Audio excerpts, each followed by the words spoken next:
రాని వాళ్ళకి ప్రత్యేక.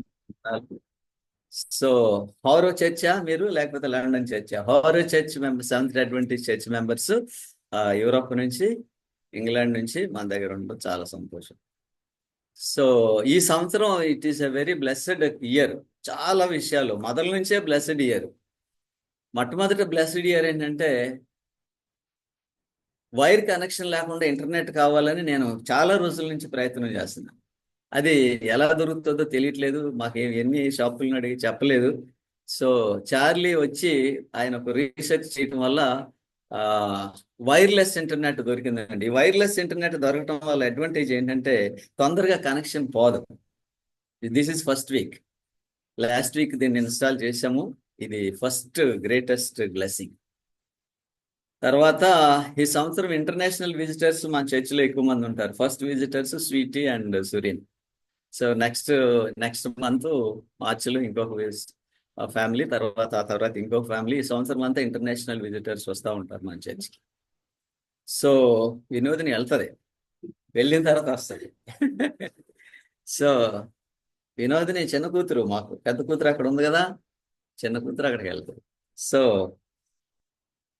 దేవుడు మనల్ని అందరిని ఆశీర్వదించాడు. మీ అందరినీ చూడడం చాలా సంతోషం. ఈరోజు మనం చదువుతున్న పాఠంలో, ఈ పాఠం చదువుకుంటేనే అసలు ప్రాణం లేచి వస్తుందండి. సెవెన్ స్కూల్కి పుస్తకం ఉందా మీకు ఇంగ్లీష్లో? Okay, I kept. సో ప్రేమ.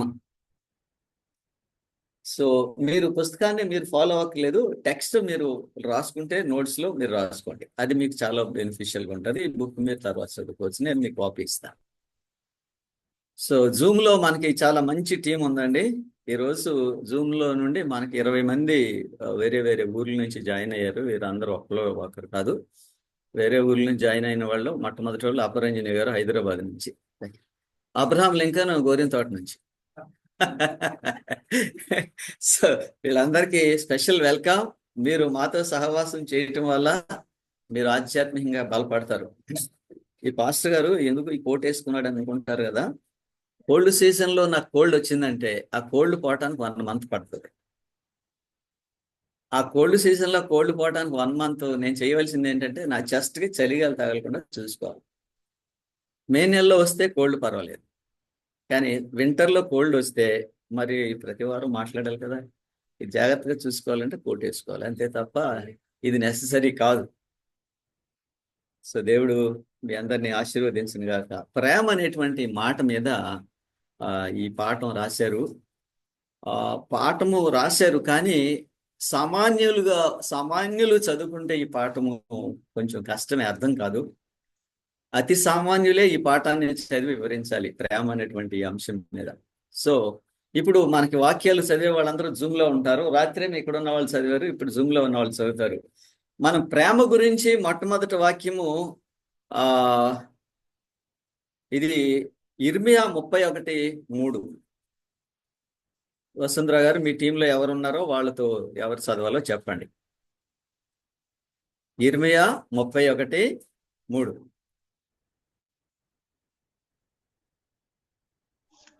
లేకపోతే ఓకే, కుమారి చదవండి. చాలా కాలం క్రిందట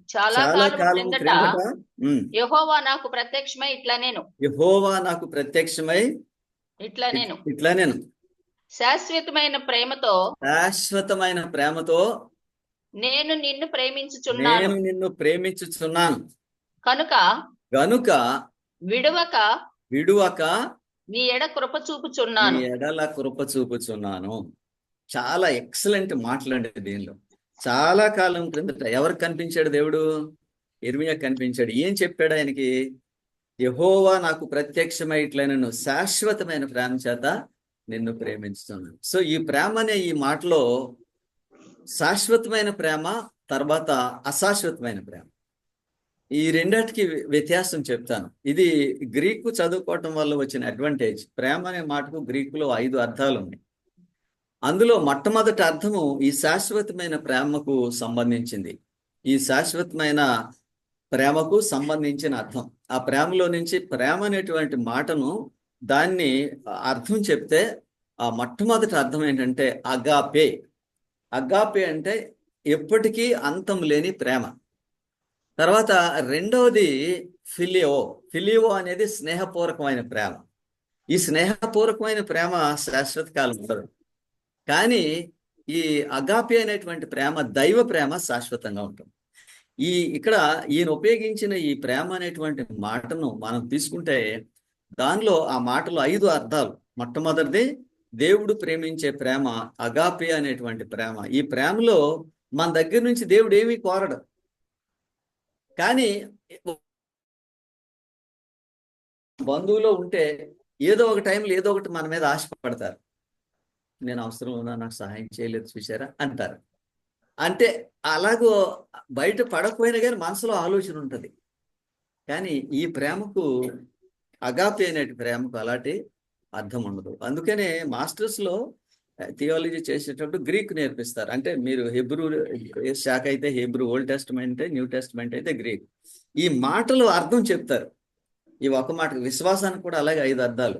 మనకు తెలిసినవి ఒకటే, కానీ గ్రీకులో 5 అర్థాలు. అలాగే దీనికి కూడా ప్రేమ అనేటువంటి పదానికి గ్రీకులో 5 అర్థాలు. మొట్టమొదటిది శాశ్వతమైన ప్రేమ. ఏమీ ఆశించకుండా, ఏమీ కోరకుండా మనల్ని ప్రేమించడం. అది ఆ శాశ్వతమైన ప్రేమతో నేను నిన్ను ప్రేమిస్తున్నానని చెప్పి ఆఖరి మాట ఏం ఉపయోగించాడండి దీనిలో? ఆఖరి మాట నీ ఎడల, అంటే దాని అర్థం నీకు అర్హత లేదు. సో అండర్స్టాండ్, గ్రేస్ అనే మాట ఇక్కడ ఉపయోగించాడు. ప్రేమకి కృపకి సంబంధం పెట్టాడు. ప్రేమకు కృపకు సంబంధం ఎలా పెట్టాడంటే, అనర్హులైన వారికి ఏదైతే పొందటానికి వారికి అర్హత లేదో దాన్ని నేను వాళ్ళకి ఇస్తాను. అండర్స్టాండ్, అది కృప. ప్రేమ చేత దేవుడు ఏం చూపిస్తున్నాడు? కృప చూపిస్తున్నాడు. ప్రేమ చేత ఏదైతే పొందటానికి మనం అర్హులం కాదో, దేన్నైతే పొందటానికి మనకి యోగ్యత లేదో దానిని ఇస్తాడు. అది ప్రేమ. అందుకని దీనిని వివరించడానికి నేను ఈ విధంగా దేవుడు మనల్ని ప్రేమిస్తాడు అని చెప్పడానికి నేను కొన్ని వాక్యాలు పెట్టాను దీనిలో. ఇప్పుడు అప్పుడే ఈ వాక్యం మీకు, దీని అర్థం మీకు తెలుస్తుంది. దేవుడు మనము అర్హులం కాదు, అనర్హులము అని చూచి గ్రహించి అయినా కానీ మన ఎడల ప్రేమ చూపిస్తున్నాడు. అంటే దాన్ని వివరిస్తాడు పౌలు. రోమన్స్ 5:8, రోమియోలకు రాసిన పత్రిక 5వ అధ్యాయము 8వ వాక్యం. రోమన్స్ 5:8. సీరియస్ గా మీరు టెక్స్టులు రాసుకోండి, చాలా బాగుంటది. తర్వాత మీరు చదువుకోవచ్చు. ఓకే సార్, చదవండి. రోమా 5:8. అయితే దేవుడు మన ఎడల తన ప్రేమను వెల్లడిపరచుచున్నాడు. ఎట్లనగా మనం ఇంకనూ పాపులమై ఉండగానే క్రీస్తు మన కొరకు చనిపోయాను. ఎంత ఎక్సలెంట్ అండి ఇది కదా! దేవుడు ప్రేమ కలవాడు. దేవుని ప్రేమ ఎలాంటిదంటే, మనకి అర్హత లేని వాడికి ఆ యోగ్యతను కల్పిస్తాడు. అది ఆయన ప్రేమ, అగాపే లవ్. సో ఈ ప్రేమలో మనకి ఏదైతే ఏ అర్హత అయితే లేదో, ఇక్కడ ఎంత స్పష్టంగా రాశాడండి పౌలు. దీనిలో అంటాడు, అమ్మా కుమారి గారు మీరు ఈ వాక్యం మళ్ళా చదవండి. Okay sir. అయితే దేవుడు మన ఎడల తన ప్రేమను వెల్లడిపరచుచున్నాడు.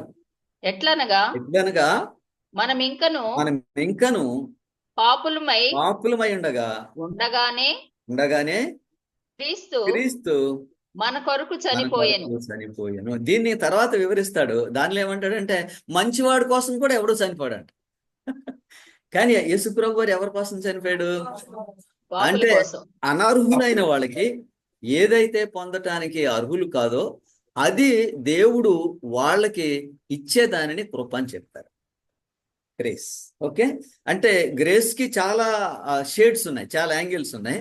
అందులో ఈ పాఠంలో ఏంటంటే, మనం దేన్నైతే పొందటానికి యోగ్యులం కాదో దేవుడు దానిని మనకి ఇస్తాడు. సో మీ అందరికీ ఒక వాగ్దానం ఏంటంటే, ఈ సంవత్సరంలో చాలా మనము దేనికైతే యోగ్యులం కాయో అలాంటి చాలా దేవుడు మనకి ఇస్తాడు. ఆమేనానండి? ఆమేన్. చూస్తారు అది. మీరు ఆమేన్. చూస్తారు, నేను చెప్తున్నాను, మీరు చూస్తారు. చాలా సిరీస్ ఉన్నాయి. మొట్టమొదటిలోనే దేవుడు చాలా 3 సంవత్సరాల నుంచి నేను ఈ ఇంటర్నెట్ గురించి ఆలోచిస్తున్నా. ఎంతో డిస్టర్బెన్స్, దీంతో చాలా బాధపడుతున్నాను. కానీ దేవుడు ఈ నెలలో దీన్ని పరిష్కారం చేశాడు. వైర్ లేదు. వైర్ ఎక్కడ పోయిందంటే ఇంక అంతే సంగతి. ఇది ఇందులో ఏం చేయాలో తెలీదు, అలాంటి పరిస్థితి. సో 3 years దేవుడు నా ప్రార్థన విన్నాడు. నేను చాలా మందితో మాట్లాడాను, అక్కడ ఉందండి ఇక్కడ ఉందని చెప్తున్నారు. చార్లీ అంటే సెలవులకు రావటం మంచిదైంది. మాకు ఆ రోజులు ఇంటర్నెట్ లేకపోవటం మంచిదైంది. ఇంటర్నెట్ లేకపోవటం చేత వాడు రీసెర్చ్ చేశాడు, తెలుసుకున్నాడు. సో చాలా గ్రేట్ బ్లెస్సింగ్. దీనిలో అసలు ఎంత క్లారిటీ అంటే కంప్యూటర్లో స్వరం కానీ స్వరూపం కానీ చాలా clarity. So I praise God for this. ఈ సంవత్సరానికి ఇది ఫస్ట్ గిఫ్ట్ అన్నమాట. సెకండ్ గిఫ్ట్ లండన్ నుంచి విజిటర్స్. సో ఈ దేవుడు ఏదైతే మనం పొందడానికి యోగ్యులం కాదో దానిని మనకి ఇస్తాడు. అదేనండి కృప. దేవుని ప్రేమ వల్ల మనకి ఏమిస్తానని చెప్పాడు? కృప. కృప.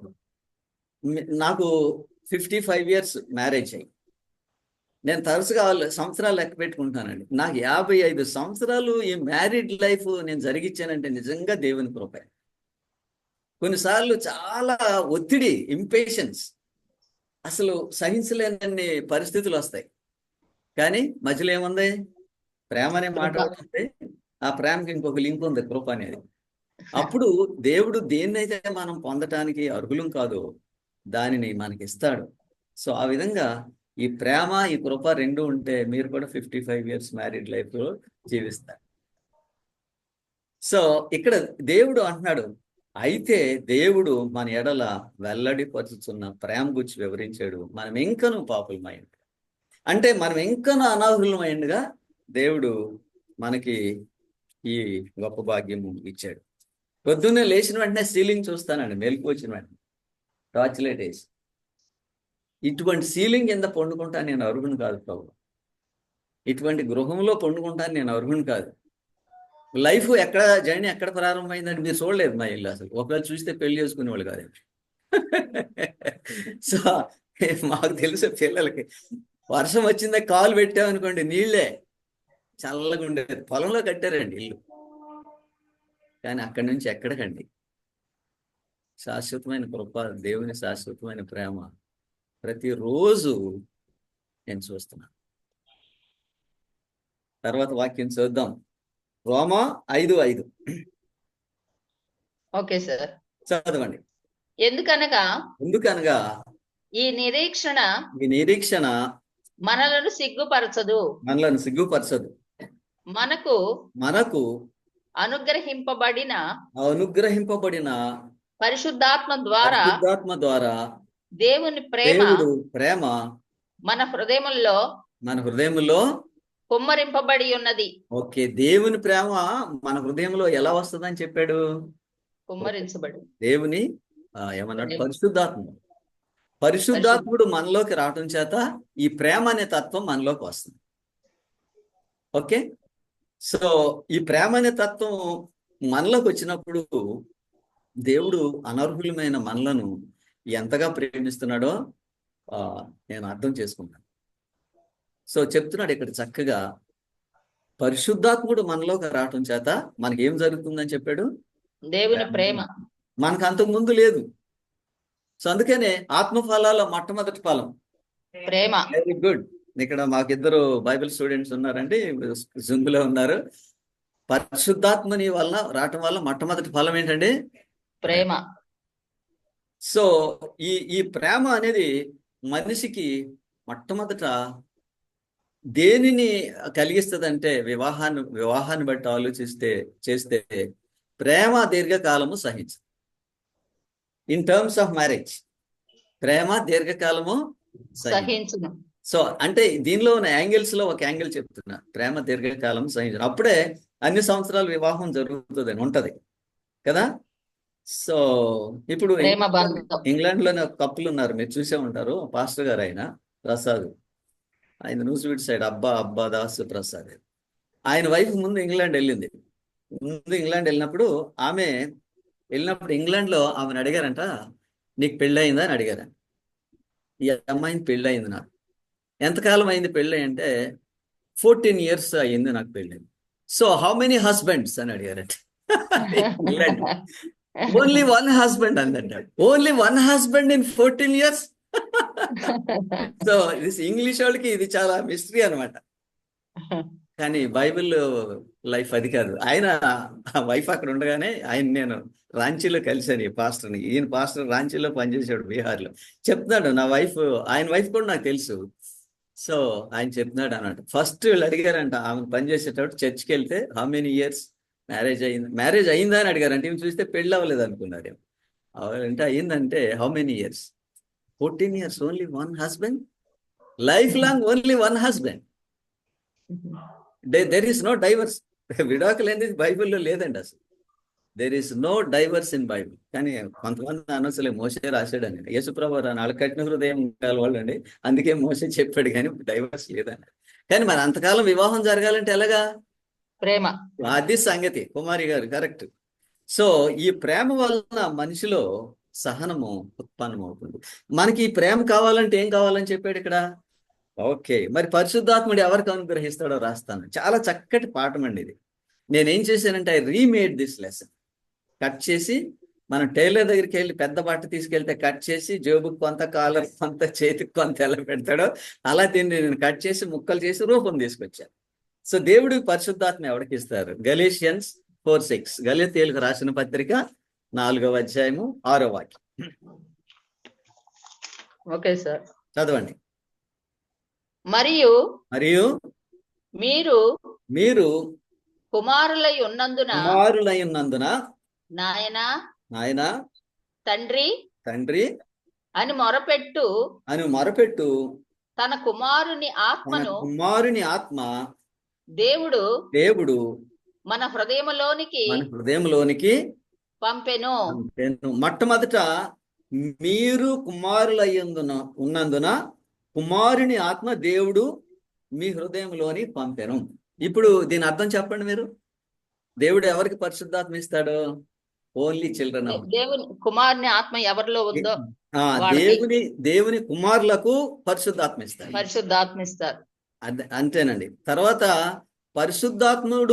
పరిశుద్ధాత్ముని మనుషులు పొందటానికి కొన్ని పనులు చేస్తారు. పరిశుద్ధాత్మని పొందటానికి కదా, అది ఆ ఎక్స్పీరియన్స్ మీరు చూసిండ్రు ఎక్కువ భాగం. పరిశుద్ధాత్మని పొందటానికి పాస్టర్ గారు డ్రమ్ము వాయిస్తూ ఉంటే వీళ్ళ భాషల్లో మాట్లాడతారు. సో అప్పుడు పరిశుద్ధాత్మ వస్తుంది అనుకుంటారు. అలా కాదు, మీరు కుమారులు అయితే పరిశుద్ధాత్ముడు మీ మీద వస్తారు. ఓకే, మరి కుమారులు కావాలంటే ఏం చేయాలి? మనం దేవుని కుమారులను కావాలంటే ఏం చేయాలి? ఇప్పుడు మన లెసన్ లో లేని వాక్యం చెప్తాను. యోహాను 1:12 మీలో ఎవరు చదువుతారు? చదవండి. దేవుడు మనం కుమారులను కావాలంటే ఏం చేయాలి?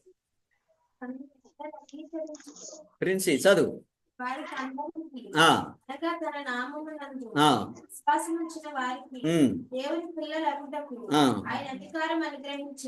ఎవరు విశ్వసిస్తారో వాళ్ళు దేవుని పిల్లలు అవుతారని చెప్పాడు.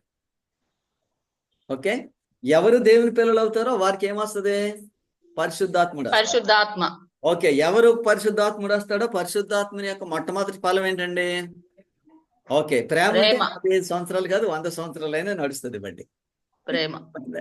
సో కాబట్టి ఈ ప్రేమ అనేది మనల్ని ఎలా చేస్తుందంటే, ఎవరో ఇది పొందటానికి అర్హులు కాదో వాళ్ళకి ఆ అర్హత ఇస్తుంది. మనకి ఈ అర్హత లేదు కదా. ఏ అర్హత అయితే లేదో ఆ అర్హతని దేవుడు మనకి పరిశుద్ధాత్మ ద్వారా మనకి ఇస్తాడు. పరిశుద్ధాత్ముడు మన మీదకి రావటం చేత మనలోకి ఆయనతో పాటు ఏమొస్తుందంట? ప్రేమ. కొంచెం చెడుగా ఉండేటువంటి యవనస్తులు కొంతమంది మారుమనసు పొందుతారు ఒక సంఘంలో. మారుమనసు పొంది, దిస్ ఇస్ ఇన్ ఇంగ్లాండ్, మారుమనసు పొంది వాళ్ళు ఒక చర్చిలో ఫ్రైడే ఈవినింగ్ వెస్పర్స్లో పాట పాడుతున్నారు. పాట పాడుతుంటే ఆ పాస్టర్ గారు కొత్తగా, అంటే విజిటింగ్ పాస్టర్ వచ్చి వీళ్ళ పాడటం విన్నాడు. విన్న తర్వాత మీటింగ్ అయిపోయిన తర్వాత, మీరు ఇంత చాలా బాగా పాడుతున్నారు, దీనికి కారణం ఏంటని అడుగుతాడు. అప్పుడు ఆయన అంటాడు, మేము వికెట్ ఫెలోస్ అండి, బ్రోకర్స్, రోడ్డు మీద తిరిగి అంత నాస్టీ పనులు చేసేవాళ్ళం. ఈ పాస్టర్ గారు మాకు దేవుని వాక్యం చెప్పారు, మేము మారిపోయాము. మారిపోయినప్పుడు మాలోకి యేసుప్రభు వచ్చాడు. యేసుప్రభు వస్తూ మాలోకి ఈ కొత్త కీర్తనలు కూడా తెచ్చాడు. వాళ్ళు ఇచ్చిన సాక్షి, మేము మారిపోయాము, కాబట్టి యేసు ప్రభు మాలోకి వచ్చాడు. మాలోకి వచ్చినప్పుడు ఆయన ఈ కొత్త కీర్తన తెచ్చాడు. అందుకే మేము ఈ కీర్తన పాడుతున్నాం అని చెప్పి. వండర్ఫుల్ కదా. సో అవును. Once Holy Spirit comes into our life, మన జీవితంలోకి వచ్చినప్పుడు మనము మన భాష, మన జీవిత విధానం అంతా ఎలా ఉంటుంది. ఓకే, పరిశుద్ధాత్ముడు వాళ్ళు రావటం వల్ల మొట్టమొదటి ఫలం ఏంటండి? ప్రేమ. ప్రేమ. కాబట్టి ప్రేమ అనేది మన హృదయంలో దేవుడు మనకి కుమ్మరిస్తాడు తన ప్రజలకు, తన పిల్లలకి. మీ అందరికి ఒక విషయం చెప్తాను, జూమ్లో వింటున్న వాళ్ళకి కానీ ఇక్కడ కూర్చున్న వాళ్ళకి కానీ, ఎవరైనా సరే మేము ఏళ్ల తరబడి తరాల తరబడి క్రైస్తవ సంఘంలో ఉన్నాము, ఎప్పటి నుంచో తాతలు ముత్తాతల దగ్గర నుంచి మేమందరం క్రైస్తవులము అని అనుకుని మా పేర్లు జీవగ్రంథంలో రాయబడి ఉంటాయని అనుకుంటే అది పొరపాటేనండి. ఏ జనరేషన్కి ఆ జనరేషనే దేవుడు జీవగ్రంథంలో రాస్తాడు. లాస్ట్ జనరేషన్లో వాళ్ళ పేర్లు ఉంటే దానిని బట్టి మన పేర్లు జీవగ్రంథంలో రాయడండి. తెలిసిందా? కాబట్టి ఎక్కువ భాగం క్రిస్టియానిటీలో డిసెప్టివ్ మోసపోయేది ఏంటంటే, మా పితరుల నుంచి మేమందరం క్రైస్తవులు 7-8 తరాల నుంచి అని సోది చెప్తారు. It will not work that way. ప్రతి ఒక్కడు కూడా మారు మనసు పొందాలి. వాళ్ళ పేర్లు మాత్రమే జీవగ్రంథంలో రాయబడతాయి. కాబట్టి మీరు దేవుని సంతానం కావాలంటే ఏం కావాలి? పరిశుద్ధాత్ముడు కావాలి. పరిశుద్ధాత్ముడు మీలో ఉంటే అప్పుడు ప్రేమ అనేది మీలోకి వస్తుంది. అప్పుడు ప్రేమ దీర్ఘకాలము సహించడం. మ్యారేజ్ విషయంలో అయితే, ఇంక వేరే విషయాలు అయితే ఆ ప్రేమ అనేది దాన్ని వేరే విధంగా తీసుకోవచ్చు.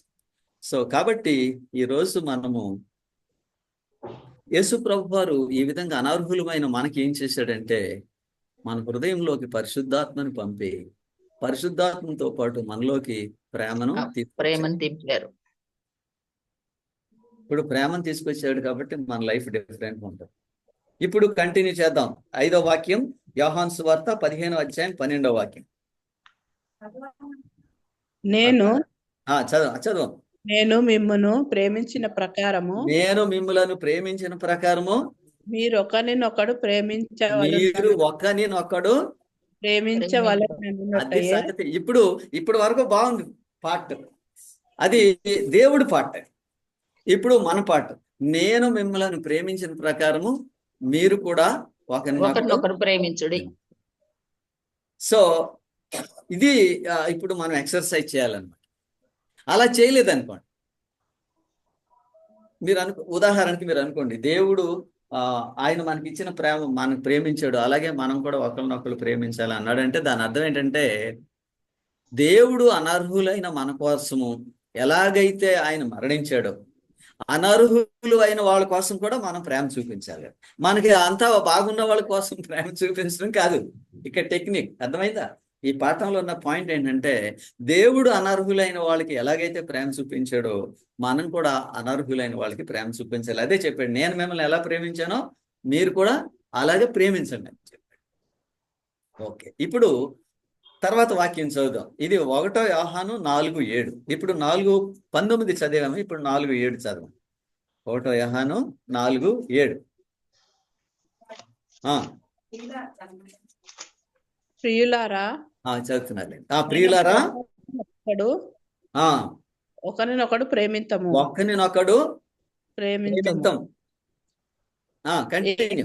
ప్రేమ కలుగుచున్నది. ప్రేమ దేవుని మూలముగా కలుగుచున్నది. ప్రేమించు ప్రతివాడు దేవుని మూలముగా పుట్టినవాడై దేవుని ఎరుగుదుము. ప్రేమించే ప్రతి ఒక్కడు దేవుని మూలంగా పుట్టాడంట. ద్వేషించే ప్రతివాడు ఎవడి మూలంగా పుట్టాడు? ఇప్పుడు ద్వేషించేవాడు ఎవడైనా ఉన్నాడంటే వాడు సాతాను మూలంగా పుట్టాడు. ప్రేమించేవాడు ఎవడైనా ఉంటే దేవుని మూలంగా పుట్టాడు. ఈ ప్రపంచం అండి, నా అనుభవంలో చెప్తాను, మనలను అందరూ వినండి, మనలను హృదయపూర్వకంగా నిజంగా యథార్థంగా ప్రేమించే వాళ్ళు ఒక్కళ్ళు ఉంటే చాలు. అవును, ఒక్కళ్ళు. అవును, యాత్ర ఎంత దూరమైనా వెళ్ళిపోద్ది. అవును, ఇది చాలా తక్కువ ప్రపంచంలో కదా, కాలక్షేపం. అవునవును, కరెక్టే. ఒక మనిషిని చూస్తే ఆ మనిషిని చూసినప్పుడు మనకు సంతోషం కలుగుతుంది కాబట్టి ఆ మనిషిని చూస్తాం. అవసరాల ప్రేమ అండి, చెప్తున్నారు కుమారి గారు, అవసరాల ప్రేమ అంటే ఇది. సో మనుషులు లాభం పొందటానికి ప్రేమ చూపిస్తారని చెప్తున్నాడు. కానీ ఇది కరెక్ట్. మనం ఇది సబ్బత్ పాఠం కదండి, మన క్వశ్చన్స్ అండ్ ఆన్సర్స్ ఉంటాయి. సో అవసరాన్ని బట్టి మనుషులను ప్రేమిస్తారు, అది కాదు. ముందే చెప్పాడు శాశ్వతమైన ప్రేమ, ప్రేమతో అగాపే నేను అనేటువంటి ప్రేమ మనలో ఉండాలన్నాడు. ఎప్పుడైతే అంటాను నేను, మీరందరూ అది నా ఆలోచన, థియాలజీలో ఉన్న ఆలోచన. కానీ నేను ఇంకొక విషయం చెప్తానండి. మనము ఇతరుల దగ్గర నుంచి ప్రేమను పొందటం గ్రేట్ కాదండి, ఇతరులకు మనం ప్రేమ పంచడం గ్రేట్. విన్నారా? ఇతరుల కరెక్టే దగ్గర నుంచి ప్రేమ పొందాలి అనుకున్నవాడు ఎప్పుడు విచారంగానే ఉంటాడు. కరెక్టేనండి. వాళ్ళు ప్రేమించరు, అనుభవాల్లో తెలుస్తుంది అది. వాళ్ళు ప్రేమించరు. మన దగ్గర ఏదైనా లాభం ఉందంటేనే ప్రేమిస్తారు. మనం అవును. అప్పుడేమో అయిపోతుంది అంటే నిరాశ వచ్చేద్దామని, నిరాశ, బాధ. నిస్పృహ. అయ్యో నేను ఇలా జరుగుతుందని నేను అనుకున్నాను, ఇలా జరిగింది ఏంటి అంటాం కదా. కానీ అవును. ఇతరులను ఇతరులు మనల్ని ప్రేమించితే నేను బ్రతుకుతానని అనుకునే కంటే ఇతరులను మనం ప్రేమించిన మనం ఎదుగుతాము. బ్రతుకుతాం. ఈ ఇతరులు చాలా ఎవరండి? గొప్ప మాట చెప్పారు. వీళ్ళెవరో అనర్హులు. అది పాయింట్. అనర్హులైన వాళ్ళని ప్రేమించడం ద్వారా మనం బ్రతుకుతాం. ఇలా వెనక్కి తిరిగి చూస్తే పోయిన సంవత్సరం అంతా ఏం చేసామని చూస్తే సంతోషంగా దుఃఖంగా కలుగుతుంది. మీరు ఆలోచించండి, పోయిన సంవత్సరం అంతా నేను ఏం చేశాను, దుఃఖంగాని సంతోషంగాని కలుగుతుంది. నాకు చాలా సంతోషం కలుగుతుంది. సంవత్సరం పొడవునా ఏదో ఒకటి చేస్తూనే ఉంటాను మంచి. కాబట్టి మనము ఇతరులను ప్రేమించడం చేత సంతోషంగా ఉంటాం, ఇతరులు మనల్ని ప్రేమించడం కంటే. రైట్? Sharing correct. మనం ఇవ్వటం చేత. ఇది ఎవరు నేర్పుతున్నారు మనకి? యేసుక్రీస్తు వారు. మతాల సారాంశంలో క్రైస్తవ్యము ఉన్నతమైందని నేను ఎప్పుడు చెప్తా. ఈ ఉన్నతమైన క్రైస్తవ్యంలో ఉన్నతమైన విలువలు ఉన్నాయి. ఈ ఉన్నతమైన విలువల్లో బోధించే ఫస్ట్ స్టెప్ ఏంటంటే ప్రేమ. ప్రేమ గురించి ఏ దేవుడు చెప్పాడండి మీకు? మీరు దేవుళ్ళు, చాలా మంది దేవుళ్ళు తెలుసు, దేవతలు తెలుసు. దేవుళ్ళు దేవతలు అనేవి అనేకమైన ఉన్నా దేవుడు ఒక్కడే. ఆ దేవుడు ఒక్కడే. ఆ ఒక్కడ దేవుళ్ళలో ఉన్నదే ఈ లక్షణం, ప్రేమ అనే మాట చెప్పాడు. శాశ్వతమైన ప్రేమ. మనం ఏదో తిరిగి ఆయన చెల్లిస్తామని, మనం ఏదో కానుకిస్తామని, కృతజ్ఞత చెప్తామని యేసుప్రభు వారు 10 మంది కుష్ఠరోగులతో ఏం చెప్పాడు తెలుసా? మీ యాజకుడు కనపరచుకోండి అని చెప్పాడు అంతే. మళ్ళీ తిరిగి వచ్చి కానుక ఇవ్వండి అని చెప్పలేదు కదా. తిరిగి వచ్చి కానుక ఇవ్వండి అని చెప్పలేదు ఆయన, ఎక్కడ చెప్పలేదు. సో దేవుడు మన దగ్గర నుంచి ఇటువంటిది ఏది పొందకుండా ఆయన మనలను ప్రేమిస్తాడు. అది ఆ ప్రేమ గురించి మనం మాట్లాడుతున్నాం. ప్రేమించిన వాడు ఎలా పుట్టాడు అని చెప్పాడు? దేవుని మూలముగా పుట్టినవాడు. ప్రేమించిన వాడు ఎవరి మూలంగా పుట్టాడు? మీరు చెప్పారు ఇందాక, సాతాను మూలముగా పుట్టినవాడు. కాబట్టి కుటుంబాల్లో, ఇప్పుడు ప్రస్తుత కుటుంబాల్లో వివాహాలు జరుగుతాయండి. వివాహాలు జరిగిన తర్వాత, అంటే క్రిస్టియన్ మ్యారేజెస్ గురించి చెప్పను, లేక బాగా ప్రేమ ఎందుకు పాతుకుపోయిన వాళ్ళ గురించి కాదు, కానీ ఈ వివాహాలు చేసుకున్న తర్వాత జరిగేటువంటి సంభవాలు ఎంత భయంకరంగా ఉంటాయో చెప్పలేమండి. తరచుగా ట్రైన్లో నేను ట్రావెల్ చేసాడు, ఒక ఆమె ఫోన్ తీసుకుని అవతలతో చెప్తా ఉంటది, వీళ్ళ వివాహం చేసుకున్న ఈ అమ్మాయిని, వీళ్ళ అమ్మాయిని వివాహం చేసుకున్న వాళ్ళు ఎలా మీరు కామెంటరీ అనమాట, విసుకొచ్చేద్ది నిజం. ఆమె ఎంత విసుకుపోయిందో ఇంకా చూడండి, ఆయన ఎంత విసిగిస్తుందో. ఒకళ్ళ తర్వాత ఒకళ్ళు వాళ్ళ బంధువులు అందరూ ఈ స్టోరీ అంతా చెప్పుకుంటే లోకం ఎంత పాడైపోయింది అనుకుంటాను. ప్రతి ఇంట్లో ఇదే స్టోరీ. బాగా చెప్తున్నారు కుమారి గారు. ప్రతి చోట, ప్రతి ఇంట్లో అవతల వాళ్ళు ఏం చేశారు అనేది మాట్లాడుకుంటారు. కారణం ఏంటి తెలుసానని? ప్రేమ లేక. అదే కారణం. అంటే వాళ్ళలో లేకపోవటం కాదు, వీళ్ళలో లేకపోవటం చేత. సో అందుకని ఎంత చక్కటి పాఠం అండి ఇది క్రిస్టియానిటీలో. అందుకే దీన్ని ఏం చేశానంటే టైలర్ చేసినట్టుగా కట్టింగ్ చేసి దీనికి క్రాఫ్ వేసి చక్క షేప్ తెచ్చాను, ఒక గౌన్ లాగా. దీనిలో చెప్తున్నాడు, మనము ఈ భూమి మీద జీవించడం అనేది ఇతరుల మనల్ని ప్రేమించడం వల్ల కాదు, మనం ఇతరులను ప్రేమించడం. నేను యవనస్తులుగా ఒక మాట చెప్తాను ఎప్పుడు, నువ్వెవరిని ఇష్టపడతావో వాళ్ళని చేసుకోవడం కాదు, నిన్ను ఎవరు ఇష్టపడతారో వాళ్ళని చేసుకో. అది కరెక్ట్. బాగా చెప్తారు. అప్పుడే లైఫ్ బాగుంటది. చాలా చక్కగా. ఇప్పుడు నువ్వెవరిని ఇష్టపడతావో వాళ్ళని చేసుకోకపోవటం కాదు, నిన్ను ఎవరు ఇష్టపడతారో నువ్వు వాళ్ళని చేసుకో. Specially ladies, you will be happy. జీవితాంతం వాళ్ళు మీకు సేవ చేస్తారు. సో కాబట్టి ఇది మనము ఎవరినైతే ఇష్టపడతామో వాళ్ళని ప్రేమిస్తాం. అది రాంగ్ థియాలజీ అండి. కానీ మనల్ని ఎవరు ఇష్టపడతారో వాళ్ళని మనం ఏర్పాటు చేసుకుంటే మనం ధన్యులు అవుతాం. ఎంతకాలమైనా మనం బ్రతకవచ్చు. సో దీనిలో ఈ పాయింట్లో ప్రేమ అనేటువంటి మాట, దేవుడు మనుషులను ఎందుకు ప్రేమిస్తాడు, దేవుడు మనుషులను, నేను 2-3 పాయింట్లు చెప్తాను. మొట్టమొదటి పాయింట్ ఏంటంటే, మనము ప్రేమించడం నేర్చుకోవడం. మనం ప్రేమించడం నేర్చుకోవడం.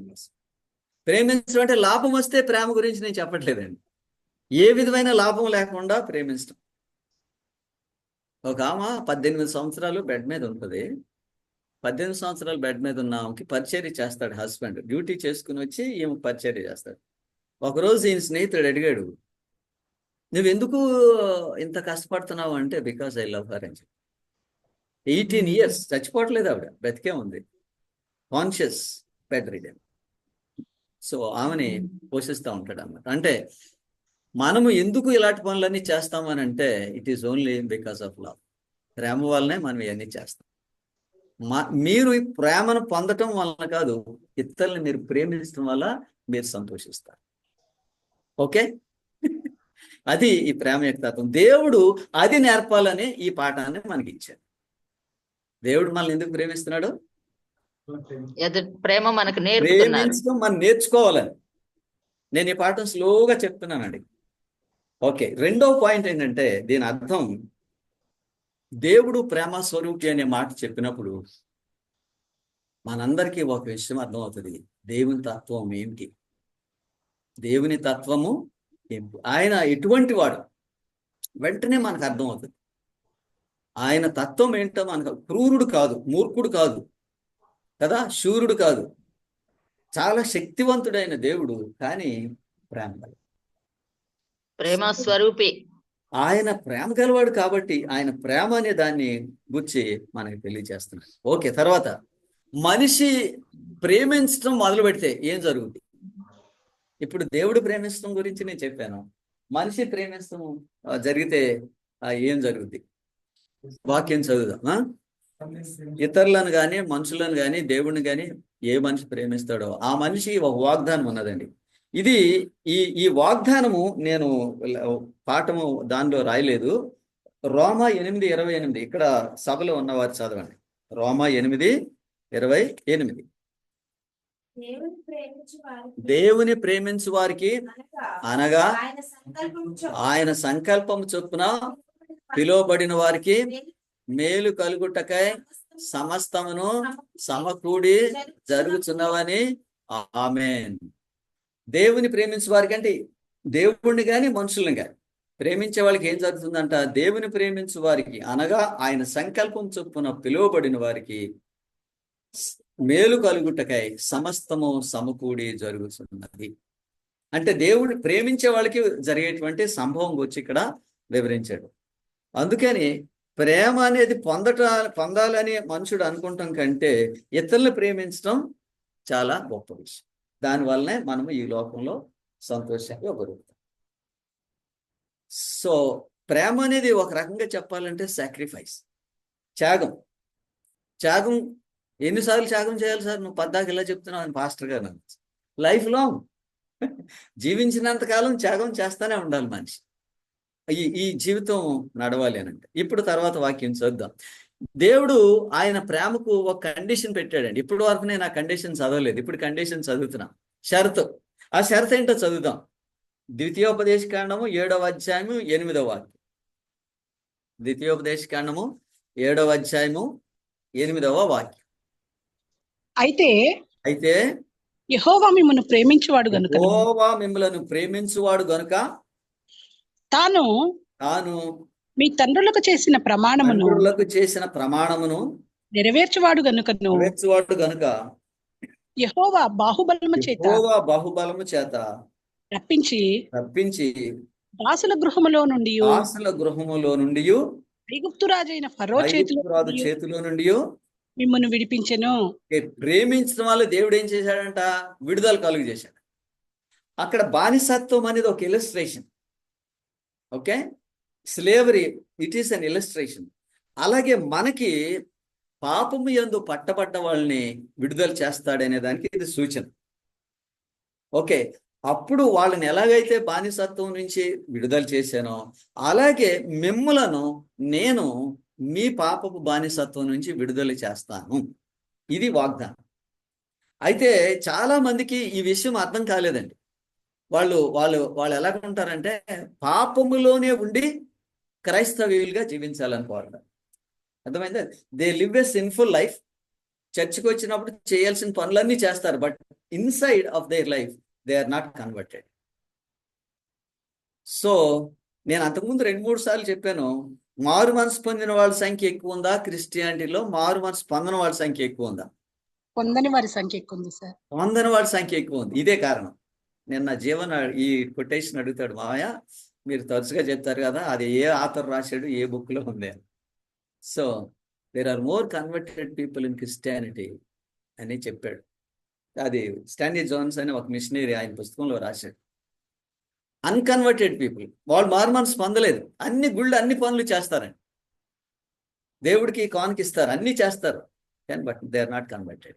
లైక్ కాన్స్టంటైన్, రాత్రి చెప్పాను కాన్స్టంటైన్ గురించి. ఆయన మారు మనసు పొందకుండానే క్రైస్తవుడయ్యాడు. మారు మనసు పొందకుండా క్రైస్తవుడయ్యాడు కాబట్టి ఆయన చేసినంత వినాశనం క్రైస్తవ సంఘానికి ఎవరు చేయలేదు. అనేకమైన తప్పుడు సిద్ధాంతాలు క్రిస్టియానిటీలోకి తెచ్చి ఆయన అప్పటి నుంచి ఇప్పటి వరకు ఆయన తెచ్చిన తప్పుడు సిద్ధాంతాలు ప్రపంచం అంతా నడుస్తూనే ఉన్నారు.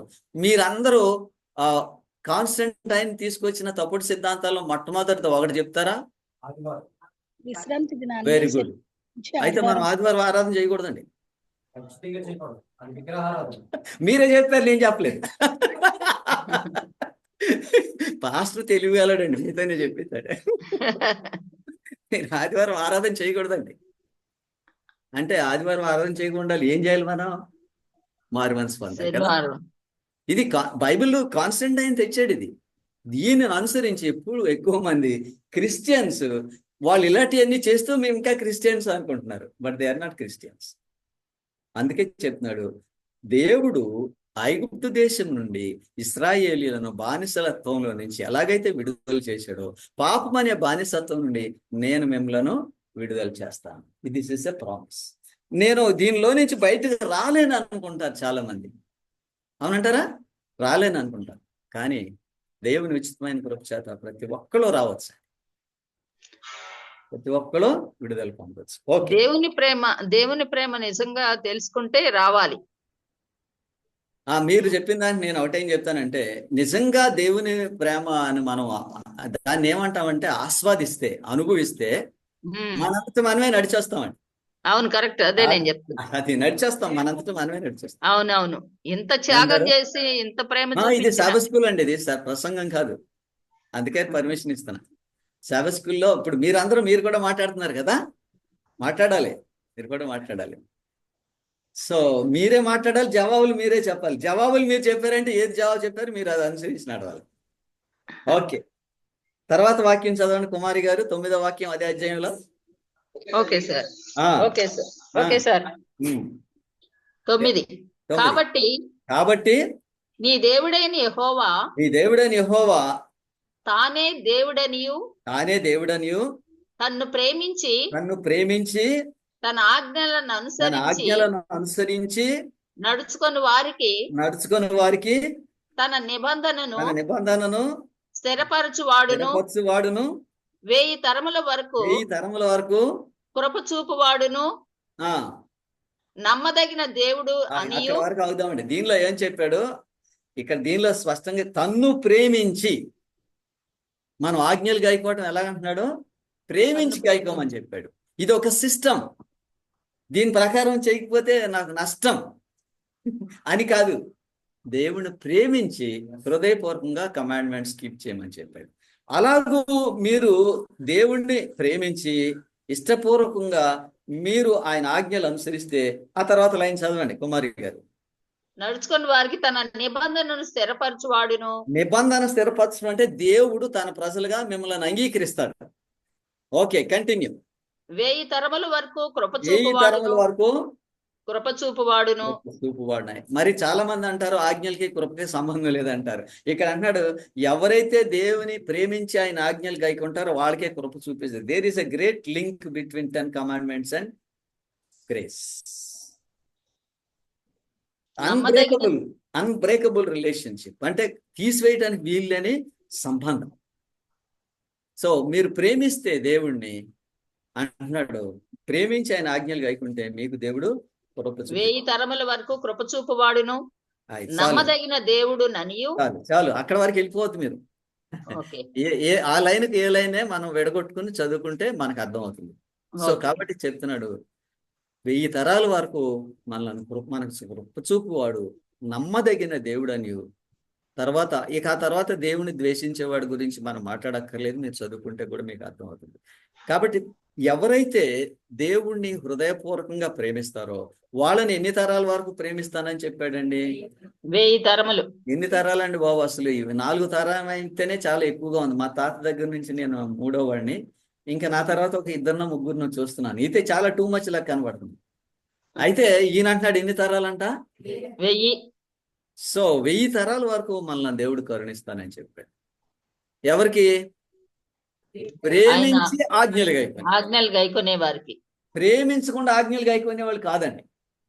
ప్రేమించకుండా ఆజ్ఞలు గైకునే వాళ్ళ సంఖ్య ఎక్కువ, ప్రేమించి ఆజ్ఞలు గైకునే వాళ్ళ సంఖ్య తక్కువ. వాళ్ళకే దేవుడు ఏమని పేరు పెట్టాడంటే, ఇంగ్లీష్లో రెమనెంట్ అన్నాడు, తెలుగులో శేషం అన్నాడు. శేషించిన సంఘం అన్నాడు. రెమనెంట్ చర్చ్ అనే మాట ఎలా వచ్చిందంటే, ఆజ్ఞలు గైకుంటూ దేవుణ్ణి ప్రేమించే వాళ్ళే శేషం. ఆ శేషం గురించే చెప్పాడు, 1000 తరాల వరకు కరుణిస్తానన్నాడు. ఆ శేషంకి దేవుడు ఇంకొక వాగ్దానం ఏం చేశాడంటే, దేశం యొక్క ఉన్నత స్థలముల మీద నేను మిమ్మలను ఎక్కించేదను. ఇదంతా దేవుని కృప అండి కదా. మనము ప్రేమించి జీవించే జీవితం దేవుని కృప, మనం విధేయులమై జీవించే జీవితం దేవుని కృప. ఇదంతా దేవుని కృప వలన ఇలాంటి నేచర్ మనలోకి వస్తుంది. అందుకే దేవుడు మనలను ప్రేమిస్తాడు, ప్రేమించి పాఠాలు నేర్పుతున్నాడు. సో ప్రేమించి పాఠాలు నేర్పినప్పుడు వినలేదనుకోండి, అప్పుడు ఏం చేస్తాడు? అది కూడా ఉంది దీనిలో. ప్రేమించి దేవుడు పాఠం నేర్పినప్పుడు నువ్వు నేర్చుకోకపోతే దేవుడు శిక్షించి నేర్పిస్తాడు. ఓకే, ఇప్పుడు చదువుదాం. తర్వాత వాక్యము 1వ రాజులు 8వ అధ్యాయము 23. ఇది జూమ్ లో ఎవరు చదవటానికి ఏర్పాటు చేయబడ్డారో వాళ్ళు చదవండి. యెహోవా ఇశ్రాయేలు దేవా, ఇశ్రాయేలు దేవా, పైనున్న ఆకాశమందైనను ఆకాశమందైనను క్రిందనున్న భూమి అందైనను నీ వంటి దేవుడు ఒకడును లేడు. పూర్ణ మనసుతో నీ దృష్టికి అనుకూలముగా నడుచు నీ దాసుల విషయమై నీవు నిబంధన నెరవేర్చు కనికరము చూపుచుండు వాడవై ఉన్నావు. నిబంధన నెరవేరుస్తాడు, కనికరం చూపుతాడు అని చెప్పాడు. అలాగే పూర్ణ హృదయముతో నీ దృష్టికి అనుకూలముగా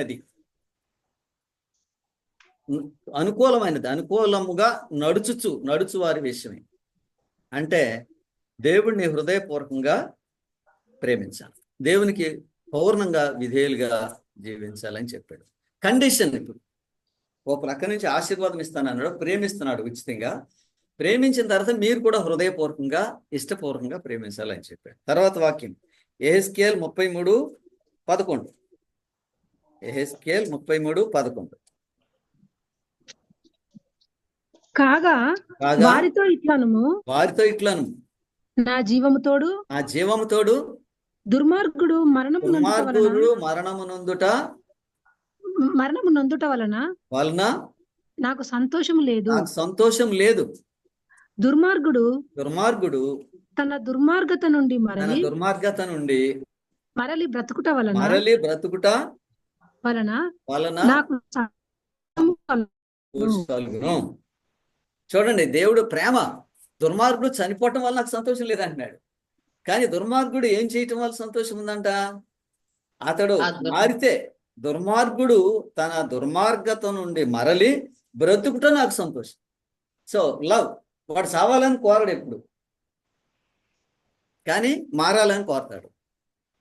దేవుడు మారాలని కోరతారు, కానీ ఈవిడ సావాలని కోరతాడు. అర్థమైందా?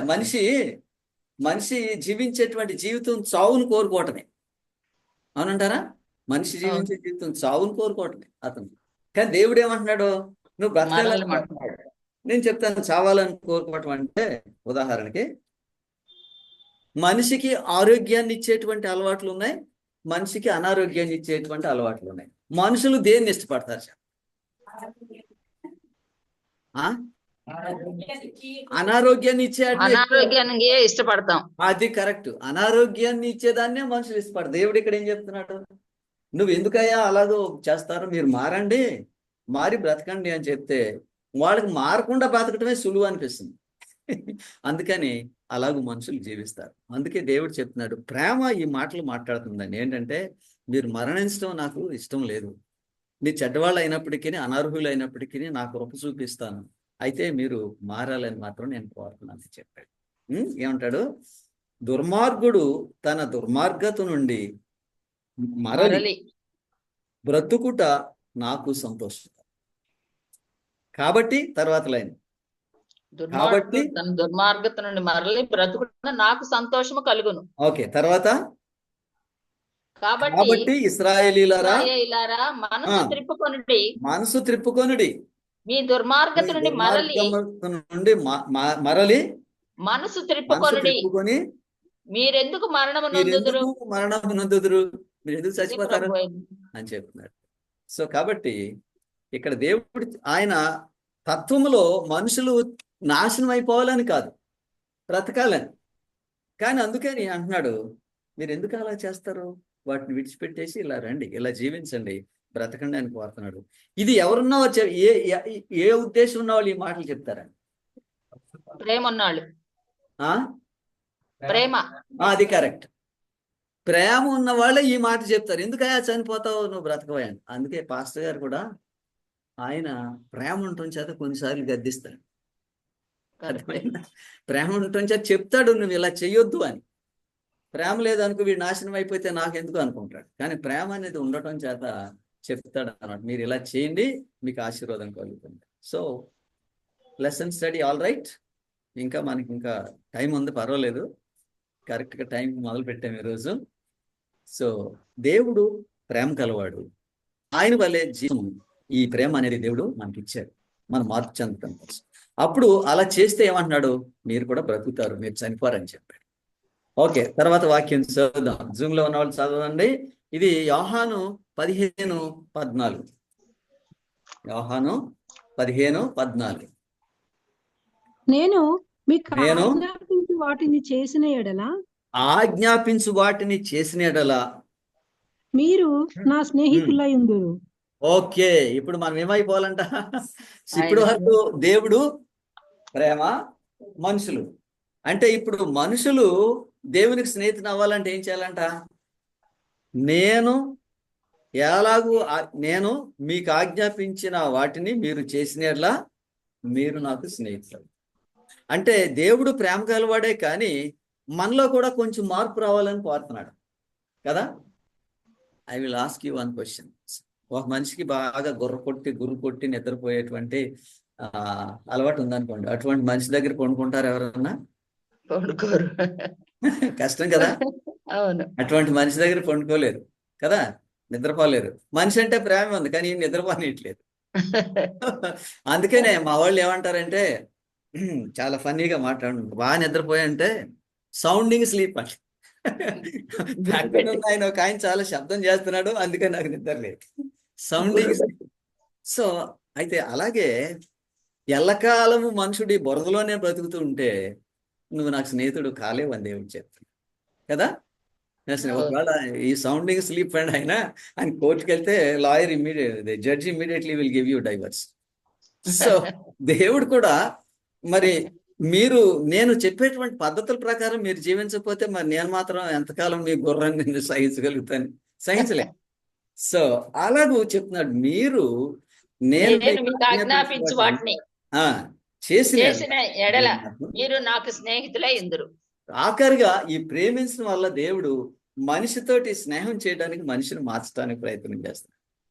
ఓకే, అందుకని దేవుడి గురించి మాట్లాడుతూ ఇంకొక వాక్యం చూద్దామండి.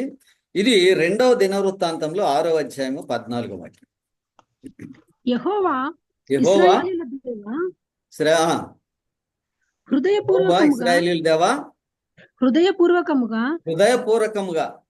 నిన్ను అనుసరించు నిన్ను అనుసరించు మీ భక్తులకు నిబంధనను భక్తులకు నెరవేర్చుచు నిబంధనను నెరవేర్చుచు కృపను చూపుచూ ఉండు. గొప్ప చూపుచు నుండు నీ వంటి దేవుడు ఆ, ఆకాశమందైనను భూమి అందైనను లేడు.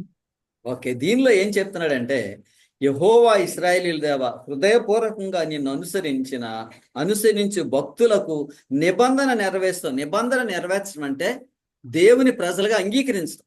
దేవుడు నిబంధన నెరవేర్చడం దాని అర్థం. నిబంధన అంటే దేవుడు మనలను తన ప్రజలుగా అంగీకరించడం.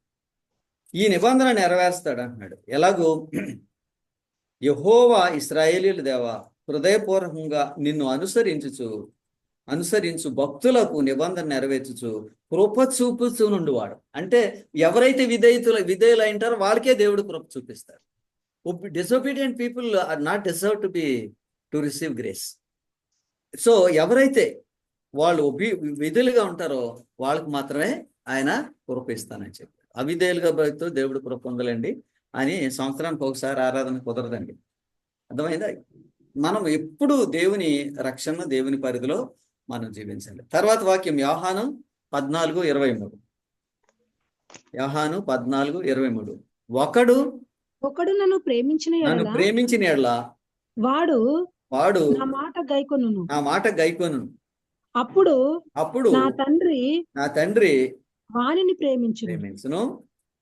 మేము వాని యొద్దకు వచ్చి వాని యొద్ద నివాసము చేతుము. ఓకే, దీనిలో ఫస్ట్ లైన్, ఒకడు నన్ను ప్రేమించిన యెడల వాడు నా మాట గైకొనును కదా. నువ్వు దేవుణ్ణి ప్రేమిస్తున్నానని చెప్పి దేవుడి మాట గైకోపోతే నువ్వు దేవుణ్ణి ప్రేమిస్తున్నావా? లేదు, దేవుణ్ణి ప్రేమించట్లేదు. కానీ నేను దేవుణ్ణి ప్రేమిస్తున్నానని చెప్తున్నా అంటున్నాడు.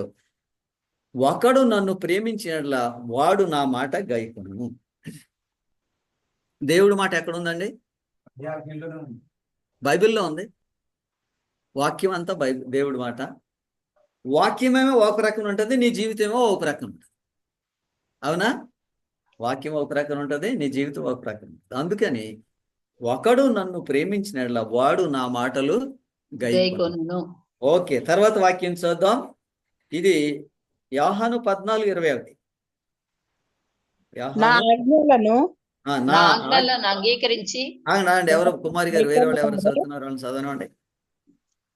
నా ఆజ్ఞలను అంగీకరించి వాటిని గైకోను వాడే నన్ను ప్రేమించున్నాడు. అంటే దీని అర్థం ఏంటంటే, దేవుని ప్రేమించడం అంటే దేవుని ఆజ్ఞలు గైకోవాలండి. సో ఇక్కడ చాలా చక్కగా చెప్పాడండి. నా ఆజ్ఞలను అంగీకరించి వాటిని గైకొని వాడే నన్ను ప్రేమించువాడు. నువ్వు దేవుణ్ణి ప్రేమిస్తున్నావో లేదో అనేదానికి టెస్ట్ ఇది. నువ్వు ఆజ్ఞలు గైకుంటే దేవుణ్ణి ప్రేమించినట్లుగా అర్థం అవుతుంది అని చెప్పాడు. నా ఆజ్ఞలు అంగీకరించి వాటిని గైకొని వాడే నన్ను ప్రేమించువాడు. నన్ను ప్రేమించువాడు నా తండ్రి వలన ప్రేమింపబడు. సో దేవుణ్ణి ప్రేమించేవాడికి, కుమారుని ప్రేమించేవాడికి తండ్రి వలన ఆ ప్రేమ వస్తుందని చెప్పాడు. అందుకే ఇందాక ఒక మాట చెప్పాను, దేవుని ప్రేమించే వారికి, మీకు వస్తే ఆ వాక్యం కంఠస్థం వస్తే చెప్పండి నాతో. దేవుని ప్రేమించే వారికి ఆయన సంకల్పం చొప్పున పిలువబడిన వారికి మేలు కలుగుటకై సమస్తమును సమకూడి జరుగును. కొన్ని వాక్యాలు కంఠస్థ పెట్టేయాలి. మళ్ళా చెప్దాం అందరూ. దేవుని ప్రేమించే వారికి, సంకల్పం చొప్పున పిలువబడిన వారికి మేలు కలుగుటకై సమస్తమును సమకూడి జరుగునని ఎరుగుదుము. అన్ని సమకూడి జరుగుతాయండి. This year I tell you, the year has started very wonderfully different. God is paving many ways. అంతకుముందు ప్రభుత్వము కొన్ని లేఅవుట్స్ వస్తే ఆ లేఅవుట్స్ వాళ్ళకి ఇల్లు కట్టుకోవడానికి పర్మిషన్ ఇవ్వకుండా పూర్తిగా మూసేశారు. నిన్న దానికి సంబంధించిన మంత్రి వాటన్నిటికి పర్మిషన్ ఇస్తానికి ఏర్పాటు చేస్తున్నాం అని చెప్పి దేవుడు మార్గం తెరుస్తున్నాడు అని చెప్తున్నా. ఒక్కొక్కటి కదా, ఒక్కొక్కటి దేవుడు మార్గం తెరుస్తున్నాడు. లేకపోతే ఇప్పటికీ అయిపోయేది. సో ఆ పర్మిషన్ లేకపోవడం చేత ఇప్పుడు ఆగింది. ఆ పర్మిషన్ వస్తుంది. సో ఇయర్ బిగినింగ్ నుంచే God is opening some ways for us. దేవుని ప్రేమించే వారికి అనగా ఆయన సంకల్పం చొప్పున పిలువబడిన వారికి మేలు కలుగుటకై సమస్తమును సమకూడి సమకూడి జరుగునని జరుగునని ఎరుగుదుము. ఇది ఈ గొప్ప వాగ్దానం అండి మన అందరికి. ఈ సంవత్సరం దేవుడు ఎన్నో మనకి మేళ్లు చేయబోతున్నారు ఈ సంవత్సరం. ఆమేన్. ఓకే, తర్వాత వాక్యం చదువుదామండి. ఇది తరచుగా మనం చదివిన వాక్యమే కానీ మర్చిపోతాం కదా, అందుకని చదువుదాం. యోహాను 14:15. మీరు నన్ను ప్రేమించిన ఎడల నా ఆజ్ఞలను గైకొందురు. నా ఆజ్ఞలను గైకొందురు. సింపుల్. ఎవరికైనా అర్థం అవ్వకుండా ఉంటది ఈ మాట? చెప్పండి, ఎవరికైనా దాసరి వారు ఎవరికైనా అర్థం అవుతా ఈ మాట? అర్థం అన్న వాళ్ళు ఎవరైనా ఉంటారా? అందరికీ అర్థం అవుతుంది కదా. మీరు నన్ను ప్రేమించిన ఎడల నా ఆజ్ఞలు గైకొందురు. ఆజ్ఞలు గైకోవట్లేదు అంటే ఏంటి? ప్రేమించట్లేదని. క్లియర్. మీరు ఆజ్ఞలు గైకోవట్లేదంటే దేవుణ్ణి ప్రేమించట్లేదని. కానీ నేను క్రిస్టియన్ అనుకుంటాను. నేను క్రిస్టియన్, నేను 365 days నేను దేవుడు క్రిస్టియన్, నేను క్రిస్టియన్ గా ఉంటున్నాను. కాదు, కరెక్ట్. మీరు మళ్ళీ మోసం చేసుకోవటం. డెఫినెట్లీ ఇక్కడ చెప్పాడు, మీరు నన్ను ప్రేమించిన ఎడల నా నా ఆజ్ఞలు గైకొందురు. ఓకే, తర్వాత వాక్యం చదవండి. ఇది కీర్తనలో 25:10. ఆయన కీర్తనలో 25:10. ఆయన చేసిన నిబంధనను ఆయన నియమించిన శాసనములను గైకొని వారి విషయములో యెహోవా త్రోవలన్నీయు కృపా సత్యమయములై ఉన్నవి. ఎంత వండర్ఫుల్ అండి. ఆ త్రోవలన్నీ దేవుని త్రోవలని కృపా సత్యములై ఉన్నవి. అంటే గ్రేస్, కృప, సత్యం అంటే సత్యంతో దేవుడు మనలను నడిపిస్తాడు. సో కాబట్టి మన ఈ పాఠంలో మనం ఏమి నేర్చుకున్నాం? దేవుడు మనుషులను ప్రేమిస్తాడు. ఆయన మనుషులను ప్రేమించడానికి గల కారణం ఆయన తత్వము మనుషులకు నేర్పటానికి. ఎవరైతే ఆయన తత్వాన్ని గైకొని ఆయన మాటలు అనుసరించి నడుచుకుంటారో అటువంటి వాళ్ళకి అందరికీ ఆయన ఇచ్చేటువంటి ఆశీర్వాదాలు వరుసగా ఒక్కొక్కటి చదువుకున్నాం. ఇప్పుడు తర్వాత వాక్యం చదువుదాం. కీర్తనలు 32:10. భక్తిహీనులకు అనేక వేదనలు కలుగుచున్నవి. యెహోవా యందు నమ్మికయుంచు వానికి కృప ఆవరించి ఉన్నది. వండర్ఫుల్. మరలా చదవండి. భక్తిహీనులకు అనేక వేదనలు కలుగుచున్నవి. యెహోవా యందు నమ్మికయించు వారు కృప ఆవరించుచున్నది. వండర్ఫుల్ కదా. అంటే గ్రేస్ రావటం వల్ల, కృప రావటం వల్ల మనిషికి ఎలా ఉంటది లైఫ్? అతని జీవితము సంతోషకరంగా నడుస్తుంది. చాలా స్పష్టంగా చెప్తున్నాడు. ఆఖరి వాక్యం మధ్యలో కొన్ని వాక్యాలు విడిచిపెడతాను. నేను ఆఖరి వాక్యం చదివి కొన్ని నిమిషాలు, 5-6 నిమిషాలు మనం కొన్ని ప్రశ్నలకు జవాబులు చూద్దాం. ఆఖరి వాక్యం ఇది యూదా 21వ వాక్యం. ఇది 3వ లైన్ నుంచి చదవండి. యూదా 21వ వాక్యము. మన ప్రభువగు యేసుక్రీస్తు పరిశుద్ధాత్మలో అక్కడి నుంచి చదవండి. 21వ వాక్యం. యూదా 21వ వాక్యం.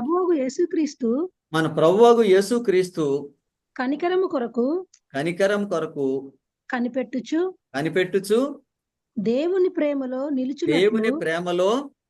నిలుచున్నట్లు కాచుకొని ఉండుడి. కంటిన్యూ. అంతేనా? అవును సార్. చదవండి. సందేహపడు వారి మీద అక్కడి వరకు ఇంక అవసరం లేదు. మీరు ఇంకొకసారి 3వ లైన్ నుంచి మొదలు పెట్టండి. మన ప్రభువగు యేసుక్రీస్తు పరిశుద్ధాత్మలో. మన ప్రభువగు యేసుక్రీస్తు. సరే, ఇక్కడి నుంచి చదవండి. మీరు కనిపెట్టుకొనుచు పరిశుద్ధాత్మలో ప్రార్థన చేయొచ్చు. నిత్య జీవార్థమైన మన ప్రభువగు యేసుక్రీస్తు కనికరము కొరకు కనిపెట్టుచు. అక్కడి నుంచి నిత్య జీవార్థమైన మన ప్రభువగు యేసుక్రీస్తు కనికరము కొరకు కనిపెట్టుచు దేవుని ప్రేమలో నిలుచున్నట్లు కాచుకొని ఉండుడి. అదే ఆఖరికి ఏం చెప్పాడంటే దేవుని ప్రేమలో నిలిచి ఉండండి అని చెప్పాడు. సో ఈ పాఠం ఇంతటితోటి అంటే పాఠం బోధించడం అయిపోయింది. కానీ ఈ పాఠంలానికి సంబంధించిన ప్రశ్నలు ఏమైనా 1-2 ఉంటే, మనకు 5 నిమిషాల టైం ఉంది. 5 నిమిషాల టైంలో ఈ ప్రశ్నలు చూద్దాం. అయినా మధ్య మధ్యలో మీరు అడుగుతున్నారు, వాటికి అన్నిటికీ నేను జవాబు చెప్పాను. సో మీకేమైనా ప్రశ్న ఉంటే మీరు అడగవచ్చు ఈ పాఠానికి సంబంధించి.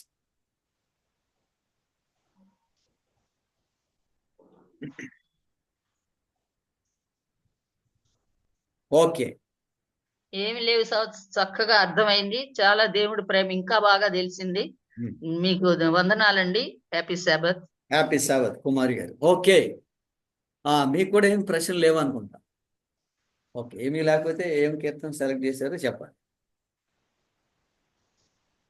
సో మీ అందరికీ చాలా వందనాలు. మీరు చాలా జాగ్రత్తగా నోట్స్ కూడా రాసుకున్నట్టున్నారు, జూమ్ లో ఉన్న వాళ్ళందరూ.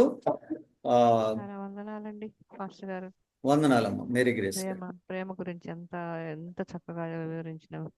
ఓకే, చాలా అర్థమైందండి, అర్థవంతమైన పాఠాలు. ఆత్మ నడుపు సత్యంలో. ఓకే, మనకి 157వ కీర్తన ఆత్మ నడుపు సత్యములోనికి ఇప్పుడే అనేటువంటి కీర్తన పాడదాం. ఇందులో మొట్టమొదటి శరణము, ఆఖరి శరణం. ఆ సమయంలో మనము ఆఫరింగ్ కూడా తీసుకున్నాం. ఆత్మ నడుపు సత్యములోనికిప్పుడే, ఆత్మ నడుపు, ఆత్మ నడుపు సత్యములోనికిప్పుడే, ఆత్మ నడుపు. ఆత్మాను సాయంబు నదికంబుగానిచ్చే, ఆత్మాను సాయంబు నదికంబుగానిచ్చే, ఆత్మానందముతో దైవారాధనమునా, ఆత్మ నడుపు, ఆత్మ నడుపు సత్యములోనికిప్పుడే, ఆత్మ. మొట్టమొదటి ఘోర కలుషంబుల దూరంబుగా ద్రోలి, ఘోర కలుషంబుల దూరంబుగా దోలి, పారమార్థిక బుద్ధి గోరునటులను, ఆత్మ నడుపు, ఆత్మ నడుపు సత్యములోనికిప్పుడే.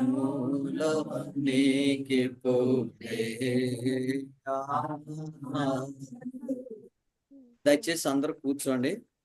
సరోజనమ్మ గారు వచ్చి మనకి 2 వచనాలు, 1 కీర్తన పాడి వినిపిస్తారు. ఆవిడ పాట అయిన తర్వాత ఆశీర్వాదం తీసుకుంది. మీరు ఇంటి పేరు దాసరి.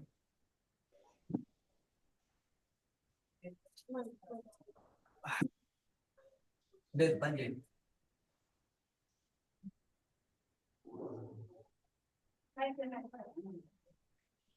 చాలునయ్యా చాలునయ్యా, నీ కృప నాకు చాలునయ్యా, నీ కృప నాకు చాలునయ్యా. ప్రేమామయుడివై ప్రేమించావు, కరుణామయుడివై కరుణించావు, ప్రేమామయుడివై ప్రేమించావు, కరుణామయుడివై కరుణించావు. తల్లిగా లాలించే, తండ్రిగా ప్రేమించే, తల్లిగా లాలించే, తండ్రిగా ప్రేమించే ప్రేమ కరుణ నీ కృప చాలు. ప్రేమ కరుణ నీ కృప చాలు. చాలునయా చాలునయా, నీ కృప నాకు చాలునయ్యా, ఈ కృప నాకు చాలునయ్యా. జిగటగల ఊబిలో పడి ఉండగా నా అడుగులు స్థిరపరచి నిలిపితివయ్యా. జిగటగల ఊబిలో పడి ఉండగా నా అడుగులు స్థిరపరచి నిలిపితివయ్యా. హిస్సోపుతో నన్ను కడుగుము యేసయ్యా, హిమము కంటెను తెల్లగా మార్చయ్యా. నీకేమి చెల్లింతు నా మంచి యేసయ్యా, నా జీవితమంతా అర్పింతు నీకయ్యా.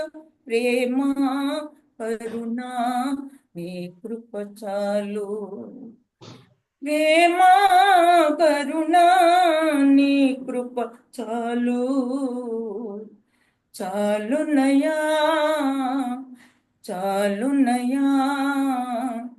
నీ కృప నాకు చాలునయ్యా.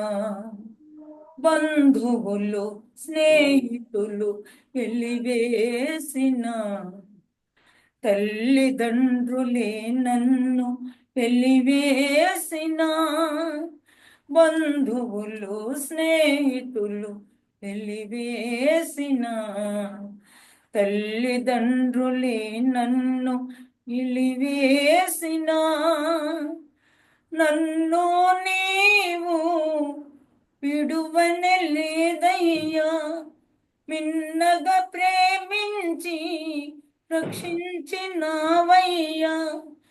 నీకేమి చెల్లింతు నా మంచి యేసయ్యా, నీ సాక్షిగా నేను ఇల్ల జీవింతున్నయ్యా. ప్రేమ కరుణ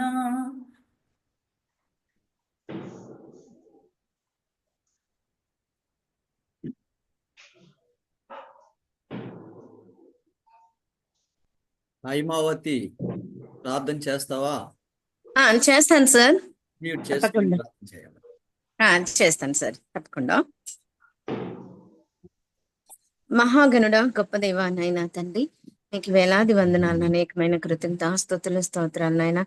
మీ సేవకుడు నిలబెట్టుకొని చక్కటి సబ్బాదుబడి పాఠాన్ని నేర్పించినందుకై మీకు మేము కృతజ్ఞతాస్తుతులు చెల్లిస్తున్నాము. సబ్బాదుబడి పాఠంలో పాల్గొన్న ప్రతి ఒక్కరి బిడ్డను బట్టి నీకు వందనాలు, స్తుతులు, స్తోత్రాలు తండ్రి. నాయనా పాస్టర్ విక్టర్ సమయ గారిని మీరు 30 60 100 ఫలింపచేయండి తండ్రి. ఆ బిడ్డను మీరు నిలబెట్టుకొని ఎంతో చక్కగా అందరికీ మాదిరికరంగా ఆదర్శంగా నిలబెట్టుకొని ఎన్నో గొప్ప పాఠాలు నేర్పిస్తున్నందుకు ఇప్పటికీ ఆ బిడ్డకి ఇచ్చినటువంటి ఓపికను బట్టి నీకు వందనాలు నాయన. నాయన మేము కాలేబుని జ్ఞాపకం చేసుకుంటున్నాం ఆ బిడ్డ జీవితాన్ని బట్టి.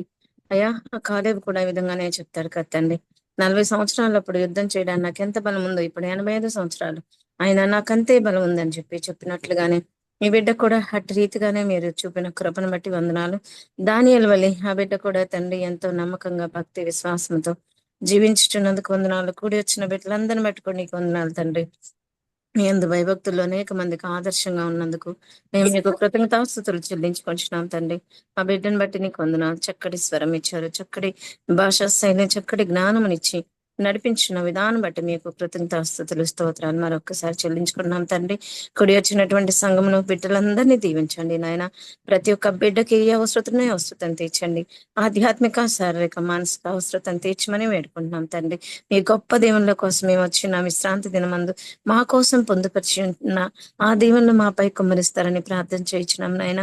మీకు ఎంత ప్రేమ తండ్రి. నాయన మీ ప్రేమతో ఈ యొక్క ఆజ్ఞలు గైకొంటూ సహాయం దయచేయండి తండ్రి. నాయన మేమైతే తండ్రి దీనదాసులం నాయన మమ్మల్ని కనికరించండి. నన్ను ప్రేమించినట్లయితే నా ఆజ్ఞలు గైకొందురు అన్నారు తండ్రి. మిమ్మల్ని ప్రేమించడం మీ ఆజ్ఞలు గైకొంటేనే అక్కడ ఆ క్రియ కనబడుతున్నది అయ్యా. మేము ఎక్కడైనా తప్పిపోతున్నట్లయితే మమ్మల్ని సరిచేసి మీ ఆజ్ఞలు గైకున్నట్లుగా మీ యొక్క మార్గాల్లో మేము నడుచుకున్నట్లుగా మాకు ఇచ్చిన ఈ యొక్క ఆజ్ఞలు బట్టి మీకు ధన్యవాదాలు చెల్లిస్తున్నాం మా తండ్రి. మీ ఆజ్ఞ మీద తప్పిపోకుండా సహాయం దయచేయండి. మీ ఆజ్ఞను పాటించినట్లయితే ఉన్నత స్థితిలో ఉంచుతానన్నా ఒక తండ్రి. మీ ఆజ్ఞను పాటించినట్లుగా మీ పరిశుద్ధ ఆత్మను మాపై కుమ్మరించి నడిపించమని ఈ దినమందు దేవా చక్కటి పాఠాన్ని ఇచ్చినందుకు ఈ బిడ్డ చెప్పిన విధానం బట్టి నిలబెట్టుకుని చెప్పిన విధానం బట్టి మరోసారి కృతజ్ఞతాస్తుతులు చెల్లించుకుంటూ ఈ కొద్ది మనం మా ప్రభువుని మీ ప్రియకుమారుడైన యేసుక్రీస్తు వారి దివ్య నామములో అడిగి పొంది ఉన్నామని నమ్ముకొంచు మేము మీ కృతజ్ఞతాస్తుతులు చెల్లించుకుంటున్నాము తండ్రి. ఆమేన్. ఆమేన్. పరలోకమందున్న మా తండ్రి, నామం పరిశుద్ధపరచబడను.